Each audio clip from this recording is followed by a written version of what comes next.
하나님 말씀 에베소서 5장 15절에서부터 2장 15절에서부터 21절까지입니다. 하나님 말씀 에베소서 5장 15절에서 21절까지입니다. 15절 그런즉 너희가 어떻게 행할 것을 자세히 주의하여 지혜 없는 자같이 말고 오직 지혜 있는 자같이 하여 세월을 아끼라. 때가 악하니라. 그러므로 어리석은 자가 되지 말고 오직 주의 뜻이 무엇인가 이해하라. 술 취하지 말라. 이는 방탕한 것이니 오직 성령의 충만을 받으라. 시와 찬미와 신령한 노래들로 서로 화답하며 너희의 마음으로 주께 노래하며 찬송하며 범사에 우리 주 예수 그리스도의 이름으로 항상 아버지 하나님께 감사하며 그리스도를 경외함으로 피차 복종하라. 아멘. 할렐루야. 오늘 저녁 예배에도 추운 날씨에도 불구하시고 저희 전에 나오신 모든 성도님들 하나님께서 은혜 주시길 바랍니다. 오늘은 특별히 2021년 마지막 12월 31일입니다. 내일 오시면 내년에 오시는 거죠.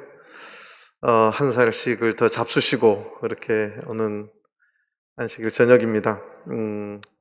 여러분들에게도 많은 의미가 있는 날이기도 하겠지만 저로서도 내년이면 한국 나이로 앞에 숫자가 바뀝니다. 그래서 오늘 저녁이 가기가 싫은데 4시간 뒤면 이제 올해가 또 이제 가고 내년이 시작이 됩니다. 보통 그래서 마지막 이렇게 예배 드리는 예배를 송구 영신 예배다 이렇게 이야기를 하죠. 우리가 한 해를 살면 한 해를 뒤돌아보고 나는 잘 살았을까? 이런 고민을 하게 되죠. 나는 정말로 열심히 살았나? 열심히 살았다는 것은 바쁘게 살았다는 거죠. 사람들이 바쁘게 살면 살수록 좋은 쪽으로 바쁘게 사는 사람도 있지만 바쁘게 사는 사람들도 굉장히 많습니다. 옛날에는 잘 산다고 그러면 부유하게 산다 그렇게 생각을 합니다. 그런데 요즘은 그 잘 산다는 말의 의미가 바뀌어 있습니다. 부자로 사는 사람들이 인생을 잘 살지 않은 것을 너무나 많이 봐왔기 때문에 그렇습니다. 요즘은 잘 산다는 것은 부자로 사는 게 아니라 의미 있게 사는 사람, 남에게 베풀며 살아가는 사람, 그런 사람들을 잘 산다고 이야기를 합니다. 또 세상 사람들은 건강하게 사는 인생을 잘 사는 걸로 생각을 합니다. 또 행복하게 사는 인생, 그것을 잘 사는 인생으로 생각을 합니다.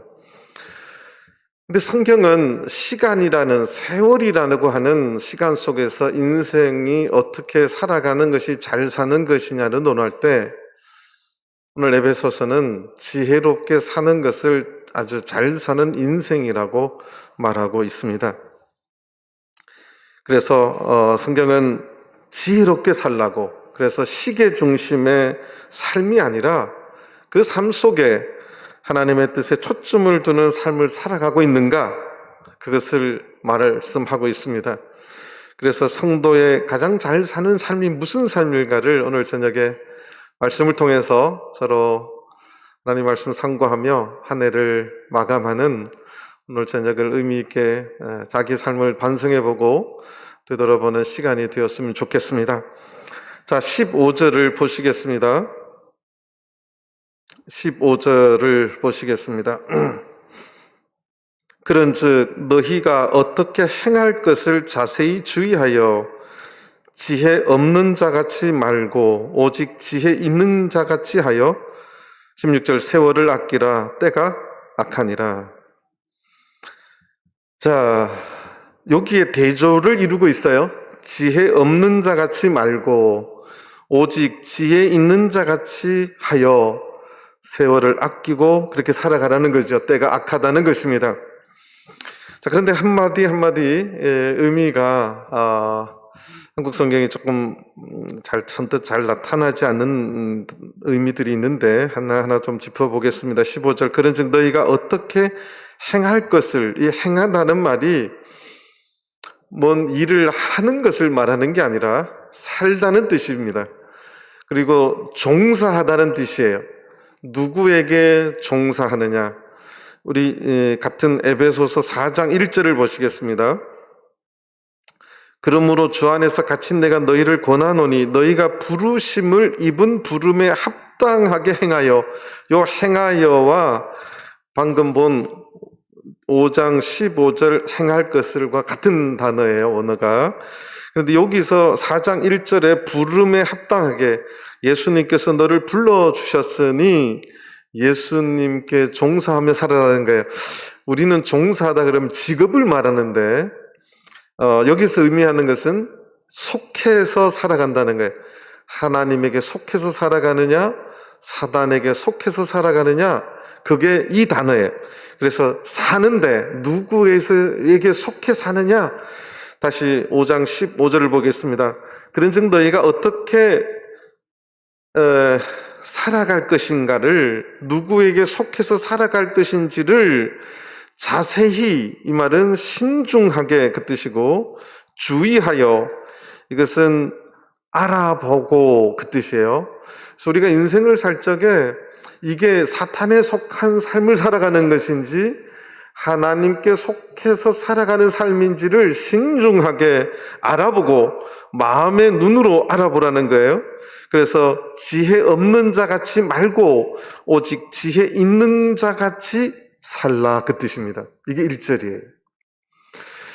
한 해를 살아갈 적에 성경은 지혜 있는 자 같이 살라는 거예요. 지혜 없는 자와 지혜 있는 자. 근데 참 재밌는 것은 한국은 지혜 없는 자라는 말이 이렇게 형용사적인 지혜 없다와 사람 자 이렇게 해서 이렇게 두 단어 같은데 원어는 딱 한 단어예요. 한 단어인데 바보 같은, 어리석은 그 단어예요. 굉장히 바보같이 살 건지, 굉장히 쉽게 말해서 사탄에게 속해서 종사하고 살아가는 것을 바보 같은 삶이라고 말하는 거예요. 그렇게 살아갈 것인지, 하나님께 속해서 지혜 있는 자같이 살아갈 것인지 대조를 해놓고 있습니다. 그러니까 세월 속에 하나님께 속해 살아가는 사람은 지혜 있는 사람이고, 세월 속에서 하루하루 사탄에게 속해 살아가는 자는 바보 같은 자들의 삶이라고 에베소 5장 1절은 아주 세게 시작을 하고 있습니다. 왜 이렇게 세게 말하느냐? 2절에서 그 이유를 설명하고 있어요. 세월을 아끼라는 거예요. 세월을 아끼라는 거예요. 왜냐하면 때가 악하기 때문에 그렇다는 겁니다. 자, 그런데 여기서 세월이라는 말이, 세월과 때가 사실은 한국 성경에 의미적으로 원어를 보면 이렇게 바뀌어 있어요.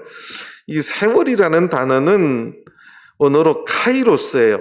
카이로스는 흘러가는 세월을 말하는 게 아니라 기회, 때, 그 단수로 쓰였어요. 기회, 때, 이런 것을 말합니다. 이런 것들을 설명할 수 있는 구절이 전도서 9장입니다. 전도서 9장 11절을 보시겠습니다. 전도서 9장 11절입니다. 전도서 9장 11절. 내가 돌이켜 해 아래서 보니 빠른 경주자라고 선착하는 것이 아니며 유력자라고 전쟁에 승리하는 것이 아니며 지혜자라고 식물을 얻는 것이 아니며 명철자라고 재물을 얻는 것이 아니며 기능자라고 은총을 입는 것이 아니니 이는 시기와 우연이 이 모든 자에게 임함이라.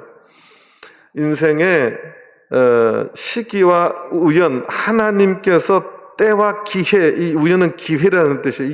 이걸 합친 게 카이로스예요. 그러니까 하나님께서 시기와 기회를 주어야 된다는 거예요. 내가 인생을 아무리 빠르게 달리고 힘쓰고 노력을 해도 하나님께서 때와 기회를 주지 않으면, 하나님께서 카이로스를 주시지 않으면 우리 인간은 아무것도 할 수가 없어요. 그래서 이 카이로스는 하나님께서 주시는 시간이고 하나님께서 주시는 기회예요. 우리 모든 우리 하나님의 성도들뿐만 아니라 세상 사람은 다 1년이라고 하는 하나님으로부터 기회, 카이로스를 다 받았었어요. 지난 1년 동안에 그 카이로스의 시간을 다 허비했거나 의미 있게 썼거나 그렇게 된다는 것이지요. 자, 세월을 아끼라고 하는 말, 이 아끼라고 하는 말의 의미는 이제 여러분들이 이제 많이 들어보셨을 텐데요. 단기신학이나 이런 데서 엑사고라조라고 해서 돈을 주고 대가를 주고 사오다는 뜻이에요. 돈 주고 사다라는 거예요. 구출하다라는 거예요. 기회를 반드시 구출해서 내 것으로 만들으라는 거예요. 어떤 대가를 주고라도 이 기회를 내가 잡으라는 의미가 있습니다. 우리가 1년이라고 하는 이 시간의 흐름 속에서 하나님하고 의미 있는 기회가 분명히 있다는 거예요. 오늘 우리가 이 예배 드리는 시간도 카이로스입니다. 하나님하고 만나는 기회의 시간이에요. 근데 이 시간을 놓치면 놓쳐지는 거예요. 근데 성경은 이렇게 하나님과의 의미 있는 기회, 이 기회와 때를 아끼라고 말하고 있습니다. 하나님께서는 이렇게 모든 사람에게 1년이라고 하는 시간의 기회를 주셨는데, 이 카이로스는 알고 보면 또 크로노스 속에 있어요. 크로노스는 뭐냐면 흘러가는 시간을 말해요. 그래서 카이로스는 세월이라고 번역하면 안 되고 반대 개념이 이제 크로노스예요. 크로노스는 흘러가는 시간 속에 의미 있는 그 기회, 때, 그걸가 이제 카이로스인데요. 그래서 크로노스, 흘러가는 시간 속의 점으로 카이로스가 있는 거지요. 그래서 우리 인생을 살면서 인생의 선배들이 그러지요. 공부하는 때에 공부하라고 말하지요. 그때 꼭 공부를 열심히 안 한 친구들은 언제 가서 후회하죠? 그때가 지나고 나서 공부 열심히 할 걸 그러는 거지요. 그러니까 크로노스 속에서 카이로스가 있는데 그 기회를 내가 붙잡지 않으면 놓치는 거예요. 흘러가는 겁니다. 비유가 꼭 맞을지는 모르겠는데 결혼도 하는 때가 있어요. 그 다음에 교회에서도 봉사하고 섬기는 때가 있습니다. 그게 놓쳐지면 지나가 버려요. 우리가 예배 드리는 때도 마찬가지예요. 내가 이 예배 드리는 것도 카이로스라고 말한 것은 2021년 12월 31일 예배 드리는 이 때는 흘러가는 세월 속에 있는 시간이지만 내가 이때 예배를 참석 안 하면 카이로스는 그냥 잡을 수 없는 시간으로 그저 흘러간 거예요. 그런데 내가 이것을 참석하고 이 기회를 붙잡으면 그것이 세월을 아끼는 자들이에요.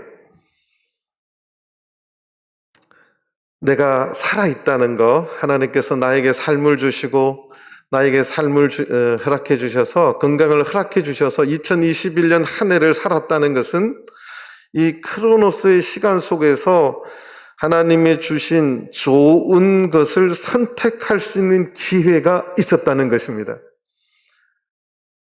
우리가 한 해를 이제 보내면서 하나님하고의 좋은 기회들을 내가 항상 붙잡았는가? 아니면 그 기회를 알면서도 있음에도 불구하고 그 기회를 놓쳤는가? 이것이 성경에서 지혜 있는 자와 지혜 없는 자로 나뉜다는 거예요. 그 기회를 놓치는 자들은 어리석은 자고 그 기회를 붙잡는 자는 지혜 있는 자라는 거예요. 성경이 말하는 잘 사는 자라는 것입니다. 세상적인 의미하고 굉장히 다르지요. 그것이 오늘 에베소서 5장 15절 16절이 말하는 굉장히 중요한 의미입니다. 자, 신명기 11장을 보시겠습니다. 신명기 11장입니다. 신명기 11장 26절에서 28절을 보시겠습니다. 신명기 11장 26절에서 28절입니다. 내가 오늘날 복과 저주를 너희 앞에 두나니 너희가 만일 내가 오늘날 너희에게 명하는 너희 하나님 여호와의 명령을 들으면 듣는 기회가 다 있어요. 근데 여기서 말하는 것은 듣고 순종하는 기회를 붙잡고 순종하는 자는 복이 될 것이요. 너희가 만일 28절입니다. 너희가 만일 내가 오늘날 너희에게 명하는 도에서 돌이켜 떠나 너희 하나님 여호와의 명령을 듣지 아니하고 본래 알지 못하는 다른 신들을 쫓으면 뭘 받을 것이다? 저주를 받을 것이다. 우리가 살아있는 한은 항상 카이로스의 의미 있는, 하나님과 의미 있는 기회를 붙잡을 수도 있고 의도적으로 내가 선택 안 할 수도 있습니다. 이것이 신앙이에요. 근데 성경은 항상 그 기회를 붙잡는 자는 축복이고 복이고, 만약에 그런 기회를 의도적으로 놓치고 하나님 말씀의 반대의 시간으로, 반대의 타임테이블로 살아가면 그것이야말로 어리석은 바보 같은 삶이다. 신명기에서는 저주받는 삶이다. 이렇게 말하는 것입니다. 그런데 이 기회는 거듭 이야기하지만 영원히 있는 게 아니에요. 여러분들 여러분들 그리스 신에 이제 카이로스라고 하는 신이 있어요. 근데 이 사람의 모습을 보면 제가 한 2년 전에도 말한 것 같은데,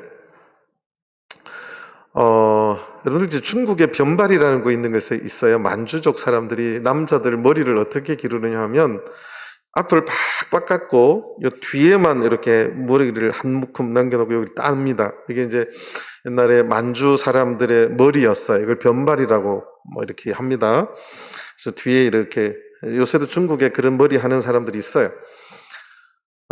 아주 잔인한 투블럭이지요. 요새 젊은이들 투블럭을 좋아하는데. 그런데 이 카이로스의 신의 형상을 보면 이 머리가 앞에 있습니다. 앞에. 다 빡빡 밀어진 머리고 앞에 머리카락이 있어요. 왜 앞에만 있느냐? 기회라는 것은 이런 거예요. 이렇게 만날 때 앞에 잡을 뿐이지 뒤에는 잡을 게 없다. 그래서 그렇게 동상을 만들어 놨어요. 기회는 나한테 오는 그때 잡아야 되지, 지나고 나면 영원히 붙잡을 수 없습니다. 내일 2022년 1월 1일 안식일 예배도 그 시간이, 크로노스의 시간이 올 적에 내가 딱 붙잡고 그것을 의미 있게 하나님 앞에 쓸 때 그게 카이로스가 되는 것이지, 내가 그걸 붙잡지 않으면 그건 흘러가는 크로노스의 시간이고, 그 하나님과의 의미 있는 것은 붙잡지 못함을 통해서 어리석은 자가 될 수 있다는 것입니다. 근데 이러한 기회는 항상 있는 것이냐? 영원히 있는 것이냐? 그렇지 않다는 것이 성경의 이야기입니다. 그 대표적인 이야기가 전도서 12장입니다. 전도서 12장을 보시겠습니다. 전도서 12장 1절 2절입니다. 너는 청년의 때 곧 공고한 날이 이르기 전, 나는 아무 낙이 없다고 할 해가 가깝기 전에 너희 창조자를 기억하라. 해와 빛과 달과 별들이 어둡기 전에, 비 뒤에 구름이 다시 일어나기 전에 그리하라. 우리는 청년의 때 그러면 20살에서 30살까지가 청년이라고 생각하죠. 성경에서 말하는 청년은 전쟁에 나갈 나이가 전부 다 청년의 때입니다. 50살, 보통 이제 20세에서 50살까지 전쟁에 내보내는데, 이 전쟁에 나가는 모든 사람을 청년이라고 해요. 우리가 인생에 살면서 그 청년의 때에 창조주 하나님을 기억하라는 거예요. 아무 낙이 없는 70, 80대에서 그때 고민하지 말고 기회가 있을 때 붙잡으라고 하는 그러한 교훈의 말씀입니다. 왜 우리가 이렇게 고민해야 되느냐? 그 16절 뒤에 다시 에베소서 5장 16절에 보면 세월을 아끼라. 왜 아껴야 되느냐? 때가 악하기 때문에 그렇다는 거예요. 때가. 요 때라는 말이 카이로스가 때, 기회잖아요. 그런데 이 때라는 말은 또 때가 아니에요. 그래서 한국 성경은 오역입니다. 이게 이제 원어로 헤메라인데 복수로 되어 있어요. 헤메라. 이게 날들이라는 뜻이에요. 날. 단수면 그 날이에요. 날인데 날이 이렇게 여러 개 있으면 날들 헤메라라고 합니다. 여러분들 이제 그리스 여신 중에 헤메라 여신이 있어요. 그 헤메라 여신의 의미는 낮이죠. 낮. 밤이 아닌 반대말 낮. 그 낮을 주관하는 여신이 헤메라예요. 그래서 그게 이제 낮뿐만 아니라 한 날입니다. 날이 헤메라인데 그것이 복수형이에요. 그러면 이것이 흐르는 시간이에요. 날들. 그래서 이제 헤메라가 복수로 쓰이면 다른 데서는 주로 그 시대 아니면 그 날들, 세월, 이게 이제 세월이 되는 거죠. 그래서 이게 이제 크로노스의 시간이라는 거예요. 흘러가는 시간이 악하기 때문에 그렇다는 거예요.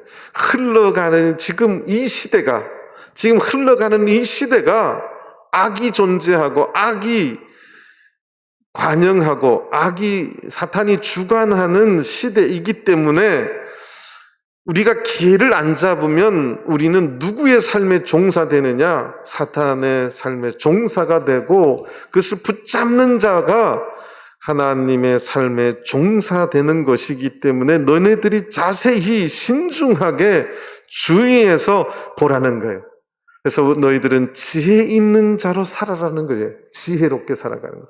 하나님의 성경은 지혜롭게 사는 자가 잘 사는 삶입니다. 그래서 오늘 성경은 17절부터 5가지로 우리들에게 그 교훈을 알려주고 있습니다. 자, 지혜롭게 산다는 의미를 17절부터 보겠습니다. 첫 번째, 그러므로가 이제 그렇기 때문에 이제 이렇게 해야 된다. 이게 시작이죠. 17절, 그러므로 어리석은 자가 되지 말고 오직 주의 뜻이 무엇인가 이해하라. 첫 번째는 어리석은 자가 되지 말고 주의 뜻이 무엇인지 알라는 거예요. 지혜롭게 산다는 것이 뭐냐? 하나님 백성들이 잘 산다는 것이 뭐냐? 그 첫 번째는 주님의 뜻이 무엇인지 알고 사는 자라는 거예요. 주님의 뜻이 무엇인지 이해하지 못하고 알지 못하고 살아가는 자들은 어리석은 자들이고 사단에게 종사하는 삶을 산다고 말하는 것입니다. 한 해를 보내면서 나는 정말 하나님의 뜻이 무엇인지 이해하고 하나님의 뜻이 무엇인지 분명히 알고 살아왔는가?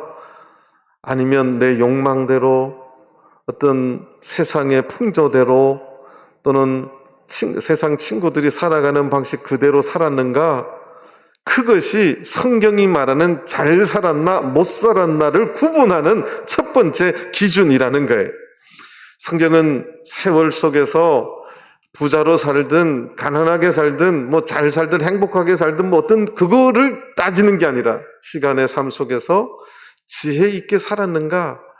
그것은 그 기회를 하나님이 주신 때를 붙잡는 건데 그 지혜 있는 삶이 그래서 잘 사는 삶 그 모습의 첫 번째는 하나님의 뜻을 알고 사는 자라고 지금 말해주고 있습니다. 만약 2021년 한 해 동안에 우리가 아직도 하나님의 뜻이 무엇인지를 모른다면 곤란하겠지요. 여전히 세상 욕심과 세상 사람들의 살아가는 삶의 방식대로 살아간다면 이것은 어리석은 자의 삶의 방식입니다. 저는 우리 전주교회 모든 성도님들이 하나님의 뜻이 무엇인지 우리가 한순간순간 하나님의 뜻이 무엇인지를 고민하고 자세히 여기서 말해서 주의하며 살아가는 저 여러분들 되기를 간절히 바랍니다. 청년들하고 이렇게 만나면 이제 제 기준으로는 아주 엉뚱한 이야기를 아주 서슴없이 하는 친구들이 있어요. 학교 가서 들은 이야기들이고 부모님들이 그렇게 말하는 것 같아요. 세상 기준이죠. 그렇게 사는 것이 마치 훌륭한 인생으로 생각을 하고 그렇게 사는 사람이 성공한 사람이라고 생각을 하는 것 같아요. 그렇게 살아야지 잘 사는 것으로 생각을 하는 것 같아요. 그런데 성경으로 따져보면 굉장히 어리석은 삶입니다. 그렇기 때문에 우리가 자세히 주의해서 봐야 된다는 것이에요. 저는 우리 전주교회 성도님들이 다시 한번 우리가 한 해를 보내면서 우리가 잘 산다는 거, 성도가 잘 산다는 거, 지혜롭게 산다는 거, 첫 번째가 누가 뭐라 그래도 하나님의 뜻이 무엇인지를 이해하고 살아가는 그런 귀한 성도들이 다 되시기를 간절히 바랍니다. 두 번째는 18절입니다. 술 취하지 말라. 이는 방탕한 것이니 오직 성령의 충만을 받으라. 이 술 취하는 것은 세상의 세월을 여기 이제 술 취하지 말라. 이는 방탕한 것이니 이것은 세월을 낭비하는 것이에요. 뜻이 이제 우리는 방탕한다 그러면 술 취해서 방탕 이 말 의미가 없는 건 아닌데 오늘 이 문맥 속에서 이 방탕이라는 말은 시간을 낭비하는 것이니 그 뜻이에요. 그러니까 술 취하는 것은 무슨 의미를 주려고 이 단어를 썼냐면 바울사도가 지금 때를 잡고 세월을 아끼고 무엇이 지혜롭게 살아가는지를 주위에서 자세히 살피라고 했는데 술 마시는 사람은 그렇게 살지 않는다는 것을 말하는 대표적인 단어예요. 술 취하면 말 그대로 세월을 낭비하는 거죠. 제가 이제 바닷가에서 목회를 6년을 해봤는데요. 거기 있는 아저씨들은 아침부터 술 마셔요. 이제 이렇게 대부분 이제 어업에 종사하고 이제 농사도 조금 짓는데 배가 안 나가면 그분들끼리 뭐 아침부터 술을 막 고래고래 소리도 지르고 자기들끼리 싸우고 하루 종일 그렇게 막 비틀비틀 뭐 이렇게 그렇게 살아가세요. 이게 세월을 낭비하는 거죠. 자세히 주의해서 살지 않는 거예요. 하나님에게 종사하며 사는 삶이 아닌 대표적인 것이 이 시대에 술 취하며 살아가는 거예요. 오늘날 이 한국 사회도 마찬가지입니다. 한국 사람들이 술 소비가 누가 이런 말을 해요. 인구 대비로 따지면 세계 1등, 2등이다. 뭐 이렇게 이야기할 정도. 한국 사람들이 외국인들이 한국 오면 깜짝 놀라요. 회사에서 매일 회식 술 먹으러 간다는 거예요. 이해가 안 된다는 거예요. 그래서 술을 먹는 양은 뭐 소련이나 멕시코보다는 낮은데 한 사람이 먹는 술을 보면 세계에서 1, 2등이다. 매일 회사에서 술 먹으러 친구들하고 삼겹살에 소주. 그래서 술도 이렇게 뭐 폭탄주도 있고 뭐 무슨 주도 있고 왜 이렇게 또 종류도 많은지 몰라요. 그래가지고 그걸 또 잘 만드는 사람이 어떻고 저떻고 뭐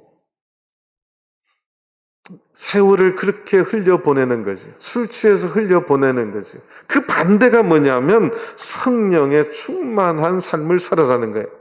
성령에 충만한 삶은 그러니까 세상의 어떤 세월의 개념도 없고 그냥 취해가지고 비틀비틀하는 삶이 아니라 하나님의 뜻이 무엇인지 그 뜻에 이끌려가는 삶의 대표적인 모습이에요.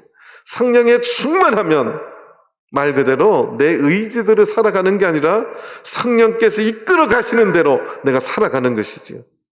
그게 잘 사는 사람의 두 번째 특징이라는 거예요. 바울 사도가 말하는 로마서에 말하는 성령의 소욕대로 살아간다는 거예요. 내가 이렇게 살아가는 게 잘 사는 것일까? 세상 사람들은 이렇게 살아가는데 그런데 기도하면 하나님께서 그 뜻이 무엇인지가 분명해지고 아니야 나는 하나님 백성인데 이렇게 살아야 돼. 그렇게 결심하게 만들고 세상을 향해서 노라고 말할 수 있는 그 힘은 성령의 충만한 자의 그 영적인 힘에서 파워에서 나온다는 것입니다. 그래서 세월을 아끼고 자세히 주위에서 보는 가장 정확한 삶은 성령 충만한 삶이라는 거예요. 이것이 하나님께 종사되는 삶인가? 이게 사단에게 종사되어서 살아가는 삶인가? 하나님께 종사되어서 하나님의 삶을 살아가는 두 번째 우리가 하나님 믿는 백성이 잘 사는 삶은 하루하루 성령에 충만한 삶이라는 거예요. 2021년 한 해 동안 우리 전주교회 성도님들은 성령에 충만한 삶을 살아주셨습니까? 우리가 이제 송구 영신 예배하면서 이걸 이제 고민해 봐야 되는 것이죠. 나는 정말 잘 살았는가? 세상 사람들은 돈 많으면 잘 산다고 말하는데, 또 그래도 세상에 의식이 있는 사람들은 남을 도와주고 하는 사람이 잘 산다고 말하는데, 하나님의 백성들은 한 해를 결산하면서 무엇이 잘 사는 삶인가? 성경은 지혜롭게 살아가는 자의 그 두 번째 모습은 성령 충만한 자의 삶이라는 거예요. 그렇게 하나님 말씀을 우리가 마음으로 받는다면 2022년 한 해 동안에는 우리가 하루하루를 성령 충만한 삶을 사시게 되길 바랍니다. 세상 욕심대로 살아가는 것이 아니라 성령의 소욕대로, 성령께서 이끌어가는 대로 살아가는 저와 여러분들 되기를 간절히 바랍니다. 세 번째는 19절입니다. 19절, 시와 찬미와 신령한 노래들로 서로 화답하며 너희의 마음으로 주께 노래하며 찬송하며. 너희의 마음으로 주께 노래한다는 것은 우리 입으로 찬양하는 거예요. 근데 뒤에 찬송하면은 이것도 좀 원어를 보면 푸살로인데, 푸살로가 뭐냐면 악기를 연주하다는 뜻이에요. 악기를 연주하다. 그러니까 앞에 노래하는 것은 목소리로 찬양하는 거고, 뒤에 찬송은 악기로 하는 것도 찬송입니다. 어떤 분은 교회에서 왜 악기를 연주하냐고. 요 찬송이 악기 연주하는 거예요. 우리가 지난주 송년 예배 때 오전 예배 끝나고 현악기, 이제 관악은 입김이 들어가서 코로나 시대에 안 맞아서 관악으로만 너무 소리가 너무 좋았지요? 하나님 앞에 찬양하는 거예요. 아직도 여전히 악기로 찬양하는 걸 싫어하는 분이 있다면 그거는 그분의 어떤 선입견이지, 성경은 악기로 찬양하는 것도 말하고 있어요. 그것도 찬송입니다. 이해를 해 주셔야 돼요. 전주교회 아주 극소수분이 아직도 악기로 찬양하는 것을 싫어하시던데 그건 그분의 생각이에요. 구약 성경에 보면 다윗이 성전에 악기로 연주되는 성가대도 있었지만 악기를 잘 숙련돼서 연주하는 많은 악기들이 있었어요. 거기 보면 그 심벌즈도 있습니다. 이렇게 짱 하는 거 엄청 큰 소리 나요. 지금 교회에서 그거 하면 시끄럽다고 또 못하게 하실 분도 있을 거예요. 악기는 다양한 건데 어떻게 잘 숙련돼서 쓰는가, 그것이 중요한 거죠. 자, 그거는 그렇게 넘어가고요. 여기에 보면 이제 19절에 이 뜻이 무엇인가? 이게 지혜롭게 산다는 게 찬송하며 살아가는 것인가? 이 뜻이 이제 우리가 쉽게 이해하기는 좀 어려운 내용입니다. 뭐냐 하면, 이 화답하며 나오죠. 화답하며. 이 화답하면이 랄레오인데요. 랄레오. 전파하다, 발표하다. 이 랄레오가 설교하다는 뜻이에요. 디도서 2장을 보시겠습니다. 디도서 2장 1절입니다. 디도서 2장 1절입니다.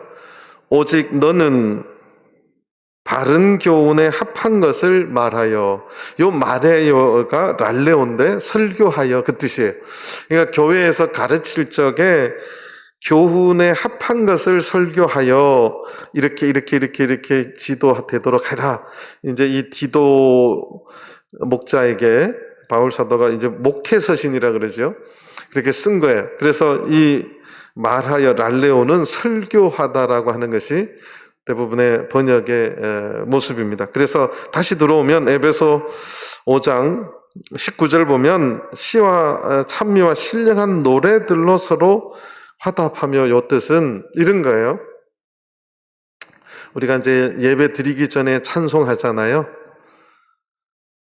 예배 끝나면 찬송하잖아요.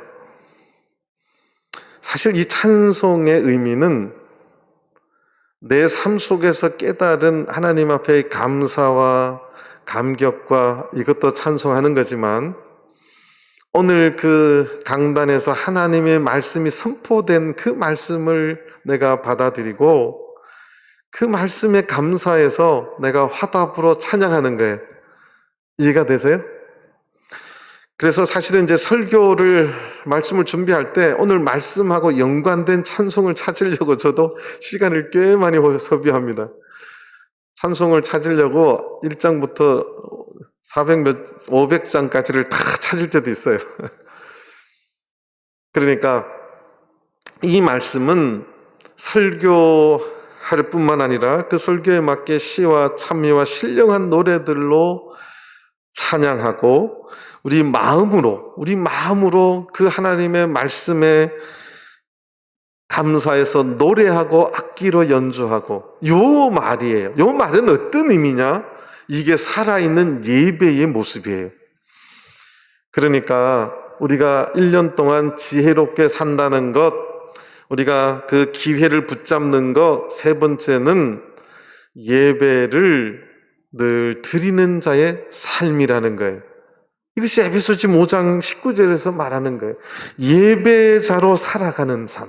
이게 지혜로운 사람, 잘 사는 사람이라는 거예요. 하나님을 믿는 백성들이 잘 사는 삶, 그건 뭐냐? 예배자로 살아가는 거예요. 근데 이 예배자의 삶이 이 정도면 억지로 드리는 예배일까요? 즐거움에 넘쳐서 드리는 예배일까요? 그래서 보통 이제 교회 찬양 소리를 들어보면 안다고 해요. 근데 전주교회 내가 4년 전에 오니까 찬송이 엄청 늦어요. 내가 어제도 어떤 분한테 말씀을 드렸는데, 왜 이렇게 느리지? 이렇게 엄청 느려요. 다른 교회에 비하면, 또는 대만에 비하면 찬양이 너무 느려요. 지금도 느려요, 조금. 근데 제가 조금 이렇게 해서 조금 빨라졌어요. 근데 제가 볼 때 아직도 조금 느리는 게 너무 많아요. 찬양은 즐거움으로 그 하나님 앞에 그 은혜에 감사해서 여기 말하는 것처럼 너희 마음으로, 우리 마음으로 정말 진정으로 하나님 앞에 찬양하고 악기로 하나님께 영광 돌리고, 이것이 잘 사는 삶이에요. 그래서 어떤 가정에서는 집에도 자녀들을 피아노도 가르치고 바이올린도 가르치고, 왜 그런 것을 가르치십니까? 우리 찬양하려고. 이 모습이에요. 그래서 우리가 찬양하면서 늘 하나님께 영광 돌리는 예배자로 살아간다는 거, 잘 사는 삶입니다. 동의를 안 해주셔도 잘 사는 삶을 믿으시기 바랍니다. 지금 성경 말씀이에요. 한 해를 보내면서 누가 잘 살았느냐? 하나님의 백성의 삶이 누가 잘 살았느냐? 지혜롭게 살았느냐는 건데, 그 지혜롭게 살아가는 세 번째는 우리가 예배의 기회를 놓치지 않고 그 예배 때마다 하나님 말씀 앞에 내가 기쁨으로 찬양하고 마음을 다해서 찬양하는 삶, 그 삶이 잘 사는 삶이라는 것입니다. 자, 네 번째는 20절입니다. 범사에 우리 주 예수 그리스도의 이름으로 항상 아버지 하나님께 감사하며 네 번째 잘 사는 삶은 범사에 하나님께 감사하는 삶이라는 것입니다. 하나님의 백성들이 잘 사는 것은 지혜롭게 살아가는 것인데, 무엇이 지혜롭게 살아가는 것이냐? 네 번째는 범사에 어떻게 살아가는 거예요? 감사하며 사시길 바랍니다. 그래서 오늘 집에 가시거든 우리 부부 간에도 손을 붙잡고, 여보 1년 동안 사라져서 고마워요. 아니야, 당신이 있어줘서 또 고마워요. 이렇게 서로 감사할 수 있게 되길 바랍니다. 하나님께서 허락해 주신 짝이고, 하나님께서 또 선물로 주신 우리 자녀들이에요. 우리가 하나님 앞에도 감사하지만 그 보내주신 하나님의 선물들에게도 감사할 수 있는, 그래서 우리가 범사에 인생 가운데 어떤 분은 범사에 불평하시는 분이 있죠. 범사에 불평하시는 분 없어요? 범사에 잔소리 하시는 분이 있다고요? 예. 그건 이제 범사에 잔소리 하시는 분들은 잘 하라고 이제 하시는 거기도 있죠. 근데 우리가 범사에 어떤 상황을 놓고 먼저 감사할 수 있는 저와 여러분들 되길 바라요. 하나님 감사합니다. 불평하기보다 하나님 감사합니다. 하나님 감사했습니다. 1년 한 해 동안 감사했습니다. 우리 가정이 이렇게 걸어오도록 함께 해주신 것을 하나님 감사합니다. 부족하지만 여전히 건강을 허락해 주심을 감사합니다. 경제적으로 굉장히 잘 사는 건 아니지만 누구 어디 가서 도둑질하지 아니하고 이렇게 살아갈 수 있도록 일용할 양식을 허락해 주셔서 감사합니다. 감사할 게 너무너무 많죠. 그래서 범사에 하나님 아버지께 감사하는 사람이 지혜롭게 살아가는 사람이고 잘 사는 사람이라는 거예요. 2021년 한 해 동안에 감사가 없었다면 내년에는 더욱더 감사하시는 삶을 사시길 바랍니다. 범사에 불평하지 마시고 이 불평을 하기 시작하면요 전염이 됩니다. 이게 있잖아요. 아내가 혹시 남편이 뭔가를 불평하면요 아내의 불평거리는 말을 안 해서 그렇지 아내의 입이 터지면 남편의 불평에 3배, 4배가 나옵니다. 말 조심해야 돼요. 그래서 전염이 있다 그랬죠? 엄마가 애들한테 이제 불평하기 시작하면 애들도 부모에게 참고 말을 안 해서 그렇지 하고 싶은 불평들이 막 쏟아집니다. 그럼 온 집안이 무슨 투성이가 되는 거예요? 뭔 투성이가 돼요? 불평 투성이가 되는 거죠. 그런데 서로 감사하면 감사가 넘치게 되는 거예요. 저는 우리 전주교회 성도님들 가정이 범사에 감사하는 게 잘 사는 것 기억하시기 바랍니다. 오늘 저녁에 꼭 좀 한 해 마지막 날이라 더 의미 있지 않습니까? 사실은 제가 오늘 조금 더 이야기해서 이제 죽음의 문제까지 좀 같이 이야기 더 하려고 했는데 사실 세월이라는 것의 마지막은 우리 인간은 종말이고 죽음이에요. 전주 와서 어제도 사실 장례식이 있었죠. 전주 와서 잘 아시는 분 또 성도님들을 이렇게 보내면서 참 인생이 더덥다 이런 생각이 참 많이 들어요. 세상적으로 본다면 참 인생은 덧없는 것이다. 성경 말씀이 맞아요.